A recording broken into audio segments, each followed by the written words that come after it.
जब कहना हो कि दे दो तो गिव इट, अपने भाई को दे दो। Give it to your brother, give it to your brother, अपने भाई को दे दो। और जब कहना हो कि ले लो तो टेक इट, ले लो, टेक इट, अपने पिताजी से ले लो, अपने पिताजी से ले लो। Take it from your father, take it from your father, अपने पिताजी से ले लो। कीप इट का मतलब होता है रख दो। ये नॉन लिविंग थिंग्स के लिए यूज किया जा सकता है और लिविंग थिंग्स के लिए यूज किया जा सकता है। निर्जीव वस्तुओं के लिए और सजीव वस्तुओं के लिए, दोनों के लिए प्रयोग किया जा सकता है इट का प्रयोग। ओके, क्योंकि एक सब्सक्राइबर का कमेंट था कि वो बोल रहे थे कि सर ये समझ में नहीं आ रहा है, तो ये दोनों में आप यूज कर सकते हो। ओके, फ्रिज में रख दो तो keep it in the fridge, keep it in the fridge, fridge में रख दो। Put it and pour it, put it का प्रयोग सॉलिड थिंग्स के लिए और लिक्विड फॉर्म के लिए पोर इट का प्रयोग करेंगे। ओके, तो उदाहरण समझते हैं। कोई ठोस चीज है, उसके लिए बोल रहा हो कि उसको बैग में डाल दो तो put it into the bag, put it into the bag. और तरल पदार्थ है, जैसे दूध को गिलास में डाल दो, दूध को गिलास में डाल दो तो pour milk into the glass, pour milk into the glass. अब समझते हैं drop it and leave it, क्योंकि दोनों का मतलब क्या होता है, छोड़ दो। तो एक स्थान से दूसरे स्थान पर छोड़ें, वहां पर आप ड्रॉप का प्रयोग करोगे। जैसे drop me to the temple, मुझे मंदिर तक छोड़ दो, तो वहां पर drop me to the temple, मुझे मंदिर तक छोड़ दो। और जब कहना हो कि मुझे इस कमरे में अकेला छोड़ दो तो leave me alone in this room, leave me alone in this room, मुझे इस कमरे में अकेला छोड़ दो। अब समझते हैं pick and lift, pick it up and lift it. चूंकि पिक का प्रयोग हल्की वस्तु जो भारी ना हो, लाइट वेट हो, उसके लिए प्रयोग किया जाता है। मेरी छड़ी उठाओ, pick up my stick. Okay, और जो हैवी वेट होता है उसके लिए आप लिफ्ट का प्रयोग करोगे। जैसे बारबेल उठाओ, लिफ्ट द बारबेल। बारबेल वो होता है जो जिम में जाते हो आप, वो इस तरफ डाल देते हैं, इस तरफ, और ऐसा उठाते हैं। ये इमेज में दिख रहा है ना, इसको बारबेल बोला जाता है। अब समझते हैं choose it and select it. Choose का प्रयोग कहाँ पर करें और सिलेक्ट का प्रयोग कहाँ करें। तो आपको जहां पर सामान्य तौर पर निर्णय लेने की बात आए, वहां पर आप चूज का प्रयोग करोगे। एग्जाम्पल के तौर पर समझेंगे, क्लियर हो जाएगा। हमने जाने के लिए अलग समय चुना है, हमने जाने के लिए अलग समय चुना है, तो we have chosen a different time to go, we have chosen a different time to go. हम लोगों ने जाने का अलग समय चुना है। अब सिलेक्ट का प्रयोग आप वहां करोगे, जैसे किसी सूची में से आपको विकल्प चुनना हो। टेक्स्ट कॉपी करने के लिए सिलेक्ट का प्रयोग करते हैं, जैसे आप कोई कॉपी करते हैं ना ऐसा, तो उसको सिलेक्ट का प्रयोग करते हैं वहाँ। और समान वस्तु है, आप उसको चुनने के लिए सिलेक्ट का प्रयोग करोगे। फॉर एग्जाम्पल, चुनिंदा लोगों को आमंत्रित किया गया है, मतलब चुनिंदा लोगों को आमंत्रित किया गया है। क्योंकि लोग तो एक हैं, उनके दो हाथ पैर हैं, उनकी दो आंखें हैं, कान है, नाक है, लेकिन वो सिलेक्टेड हैं, जो चयनित हैं, समान लोगों में से आप चुन रहे हो, तो वहां पर यूज करोगे आप चुनिंदा लोगों को आमंत्रित किया गया है। Selected people have been invited, selected people have been invited.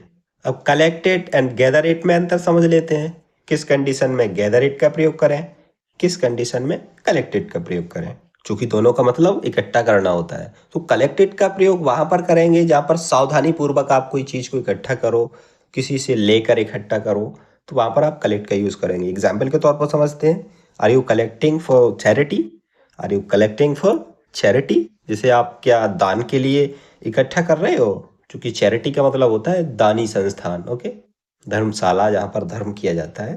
तो are you collecting for charity, मतलब कि आप दान के लिए इकट्ठा कर रहे हो और ध्यानपूर्वक कलेक्ट कर रहे हो, वहां से लेंगे, वहां से लेंगे, फिर वहां पर जमा कर देंगे। और गैदर का प्रयोग वहां पर करते हैं, जैसे बिखरी कोई चीज है, बिखरी हुई चीज को इकट्ठा करने के लिए, और अननोन जगह से कोई चीज आई, वहां पर उसको इकट्ठा किया जाए, तो वहां पर आप गैदर का प्रयोग करोगे। फॉर एग्जाम्पल, वहां पर कई लोग इकट्ठा हुए थे, तो many people had gathered there, many people had gathered there. अब strain it and sept it में अंतर समझ लेते हैं, क्योंकि दोनों का मतलब क्या होता है, छानना। ओके, छान लो। तो तरल पदार्थ छानने के लिए आप स्ट्रेन का यूज करोगे, और सूखे पदार्थ छानने के लिए आप सिफ्ट का प्रयोग करोगे। जैसे चाय को छान लो तो स्ट्रेन द टी, चाय को छान लो, स्ट्रेन द टी। और सूखे पदार्थ छानने के लिए आप सिफ्ट का प्रयोग करोगे। फॉर एग्जाम्पल, जैसे मैदा को छान लो, तो मैदा का मतलब होता है फाइन फ्लोर, तो सिफ्ट द फाइन फ्लोर। आप ये भी बोल सकते हो सिफ्ट द फ्लोर, समझ जाएगा कि मैदा छानने। वही आपके सामने रखा है तो आपको क्या बोला, फाइन फ्लोर, आप फ्लोर में भी काम चला सकते हो, लेकिन आपको ध्यान रखना है कि फाइन फ्लोर मीन्स होता है मैदा। पुलिट का मतलब होता है खींच लो, पुलिट का मतलब खींच लो। जैसे समवन पुल्ड माई हेयर, किसी ने मेरे बाल खींच लिए, किसी ने मेरे बाल 3 दिए खींच दिए, वही समझ जाओ आप, खींचते हैं। ओके। पुश इट का मतलब होता है धक्का देना, पुश इट धक्का देना।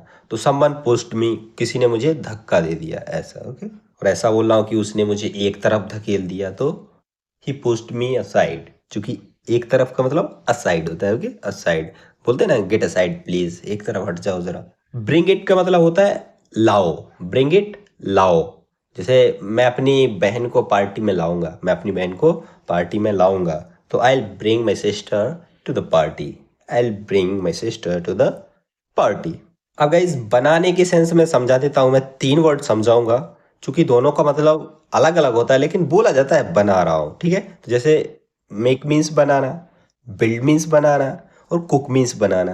क्योंकि कुक मीन्स पकाना होता है, बिल्ड मीन्स निर्माण करना होता है, लेकिन अधिकांशतः यही बोला जाता है कि मैं, जैसे उदाहरण के तौर पर समझते हैं, उसने बढ़िया खाना बनाया, उसने बढ़िया खाना बनाया, तो सी कुक्ड ग्रेट मील, सी कुक्ड ग्रेट मील, उसने बढ़िया खाना बनाया। अब बिल्ड में देखते हैं कि मैं घर बनवाने की योजना बना रहा हूँ, मैं घर बनवाने की योजना बना रहा हूँ, तो आई एम प्लानिंग, मैं योजना बना रहा हूँ, to build a house, to build a house, घर बनवाने की। I am planning to build a house, मैं घर बनवाने की योजना बना रहा हूँ। और एक होता है मैंने गलती किया, तो आई मेड अ मिस्टेक, इधर मेक का प्रयोग किया, क्योंकि मेक का सेकेंड फॉर्म क्या होता है, मेड। तो आई मेड अ मिस्टेक, मैंने गलती किया। गाइज ये थी आज की वीडियो। ये वीडियो आपको पसंद आई हो तो वीडियो को लाइक और चैनल को सब्सक्राइब जरूर कीजिएगा। अभी तक इस वीडियो में बने रहने के लिए दिल से शुक्रिया। मिलते हैं अगले वीडियो में, तब तक के लिए बाय बाय।